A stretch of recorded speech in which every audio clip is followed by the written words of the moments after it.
Welcome back to Great Day Houston, everybody. Many in Houston rely on buses and the light rail to get around town. Metro has added services and taking extra precautions to make sure that the riders are safe. Deborah Duncan talked to Metro's president and CEO Thomas Lambert about how they are going the extra mile. Take a look. Thomas, in the beginning, anywhere where people were in close proximity, we wanted to shut down, but you can't do that with public transportation. No, you can't. And what we really recognize is public transportation is an essential service to get people to healthcare jobs, to get people to grocery stores to support this community.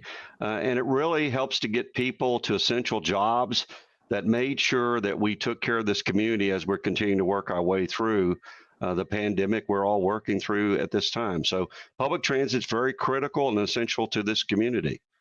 You always made sure buses were cleaned, but you added some extra steps. We've done a lot. Social distancing, we put up signs and markers to reduce the capacity on buses by about 50%, carrying no more than about 15, 16 people on each bus. We did the same thing on rail cars to communicate that.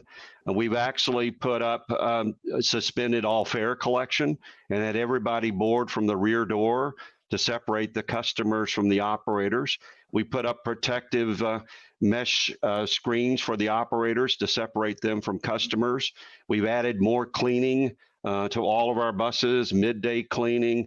We provided all of our employees with masks to wear, with gloves, to hand sanitizer, and we're also now providing masks for any of our customers that may not have a mask. We're able to provide them a mask to wear on the system as well. Something else you're doing that is so critical. We have people who may ride who have mobility issues, finding it tougher to get around right now. You're adding some extra services.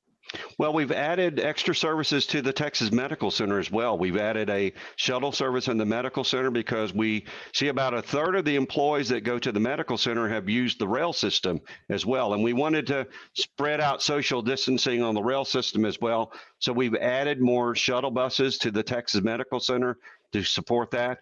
We've continued to run our MetroLift paratransit service, which is very critical to the disabled community. And we're running about 2,000 essential trips a day on the MetroLift service. So we're really trying to focus on how we support this community.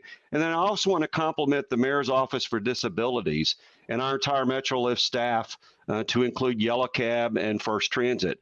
We've been working with the Mayor's Office to deliver groceries to those in our community that unfortunately cannot get out to get groceries. So I'm extremely proud of our entire MetroLift team for what they've done in working with the Mayor's Office, and over 3,000 food deliveries have been made over the past couple of weeks as part of that service, and we're very proud of them for what they're doing there as well. For those people who don't know what MetroLift is, separate from your regular bus system, explain that. MetroLift is really designed for, it's to meet the Americans with Disability Act. It's a paratransit service for those individuals that are disabled and cannot use the local service. It's a door-to-door service. We will pick them up at home, take them to their destination, and it's essential to make sure that they can get to where they need to go, whether it's to the doctor's office, to the grocery store, to church, educational opportunities. So it's a very fundamentally important service that we provide to the disabled community that cannot use our local service. And something else a little different, providing relief buses at the testing sites. Yeah, we're very proud that, first of all, I'm very proud of all the employees at Metro. So let me get my bias off the table real quick. They have provided service every day to this community, to include the buses at the testing sites. It's an opportunity for the healthcare workers that are on these sites that are giving their all for this community to come on that bus to cool down a bit, to relax a bit. And so the things that we can do like that support the first responders and the healthcare workers in this community, that's just something Metro's committed to do as part of our important role in supporting this community going forward.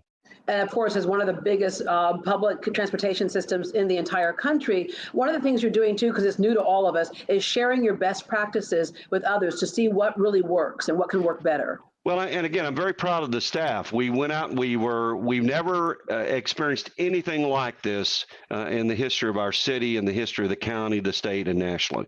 So they're adapting as we go along, and they've been very creative. Our philosophy is if you give very talented people the opportunity and empower them to look at how we can do things better, they will come forward. So the signage that we put on all the systems and all the buses and trains, other systems are modeling that. We put decals on the buses and the trains to encourage people to wear masks. We've got people in the country modeling that.